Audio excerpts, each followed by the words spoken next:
So ఆ జైబోలో తెలంగాణ అనేది ఒక టైటిల్ కాదు, ఒక ఎమోషన్ క్యారీ చేయడం అనేది.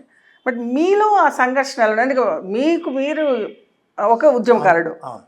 సో ఈ రకంగా జైబోలో తెలంగాణ అనేది ఒక్క దగ్గరికి తీసుకొచ్చేసి తెలంగాణ సెపరేట్ ఇలా ఇవ్వాలని ఎందుకు అనిపించింది? దాని వెనక ఏమన్నా ఇంటెన్షన్ ఉండిందా? ఇప్పుడు మీరు ఇందా చెప్పారు బ్లేడ్ బాబ్జీ. ఇది మనం మాట్లాడేటప్పుడు కూడా ఒకసారి కలిపి మాట్లాడాం కదా, జై బోలో తెలంగాణ అని మీకు ఉంటుంది దానిలో. మామూలుగా అట్లనే అంటారు. అది ఉద్యమం ఉన్నప్పుడు కూడా అట్లనే అంటుండే ఉద్యమకారులు. అది చిన్న ఒక ఆ పదం వస్తేనే ఆ మూమెంట్ వేరు. ఇప్పుడు మనం ఇంకంత ఎమోషన్ లేదు, కానీ అప్పుడు కదిలిస్తే ఉంటుండే. సో ఆ ఫోర్స్ని పట్టించాలని ఒక కాన్సెప్ట్. జై బోలో అనేది ఒక వర్డ్, తర్వాత తెలంగాణ ఒక ఫోర్స్. డైరెక్టర్ గారు కూడా అట్లా ఉండాలని చెప్పిండు కూడా నాకు. అది క్లియర్ క్లారిటీ. అట్లా చేద్దాము, నేను రకరకాలు రాసిన, మనం ఇట్లా చేద్దామని కూడా చెప్పిండే. ఇట్లా మనం డివైడ్ అదంతా ఉండాలని అట్లా చేసిన. కానీ సింగిల్ ఒక్కసారి నా స్ట్రోక్ చూసి, నా ఇంట్రెస్ట్ చూసి ఓకే చేశాను. Okay sir. ఎన్ శంకర్ గారితో మళ్ళీ తర్వాత ట్రావెల్ చేశారా? చేశాను.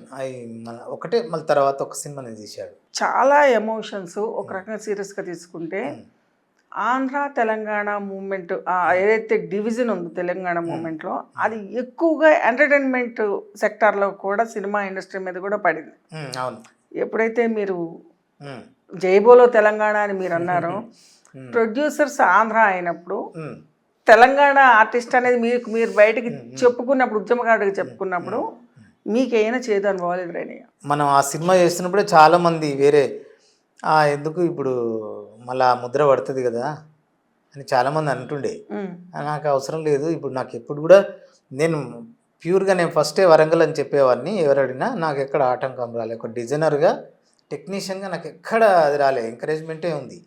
ఆర్టిస్ట్ అన్నప్పుడు కొంత మీరు ఇంతకుముందు మదనం అది ఇలాంటివి అడిగారు కదా, అది రాకపోవడానికి కూడా అది కారణమై ఉండొచ్చేమో నాకు అనిపిస్తుంది అప్పుడప్పుడు. మీరు ఉద్యమం అన్నారు కదా, అంటే మన వైపు నుంచి ఇప్పుడు తెలంగాణ సినిమాలు నేను ఒక 7-8 సినిమాలు చేశాను, మంచి క్యారెక్టర్లు చేశాను. మరి ఇప్పుడు ఎందుకు వచ్చినా, అప్పుడు ఎందుకు రాలే? నేను అప్పుడు ఇక జెన్యున్గా ట్రై చేశాను. ఏమంటారు కదా, ఎక్కని మెట్టు లేదని. అణచివేత అనేది అణచివేత కాదు, కానీ మీరు నాకు పరిచయం, ఇది ఒక్క కట్ చెప్పాలి.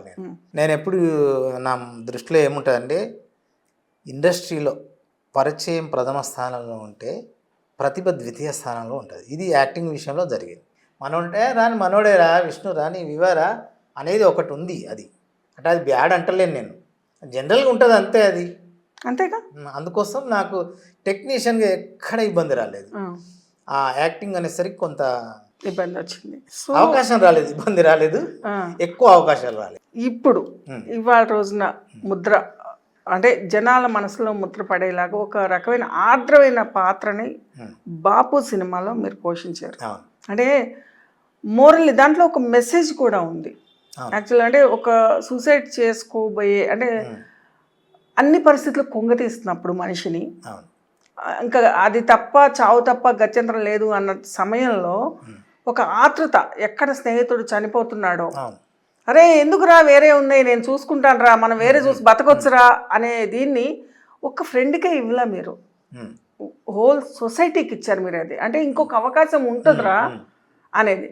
ఆ పాత్రలో మీరు వెళ్తున్నప్పుడు మీకు ఎలా అనిపించింది? చాలా ఫీల్ అయినా అది నేను, ఎందుకంటే స్వయంగా నేను చాలా సంఘటనలు చూసినాను. సో మాది పల్లెటూరే కాబట్టి, మా అమ్మమ్మ వాళ్ళు ఎల్బాక, కరీంనగర్ జిల్లాలో, నేను ఎక్కువ అక్కడే పెరిగాను. మన హాలిడేస్ కానీ అది నాకు బాగా అనుభవం. ఒక ఇంటి పెద్ద కనుక ఏదైనా కారణం చేత పోతే ఫ్యామిలీ, మాకు ఫాదర్ లేడు, ఆ బాధ నాకు తెలుసు. ఆ క్యారెక్టర్ అక్కడ జరుగుతుంది, ఒక కుటుంబ పెద్ద పోతున్నాడు.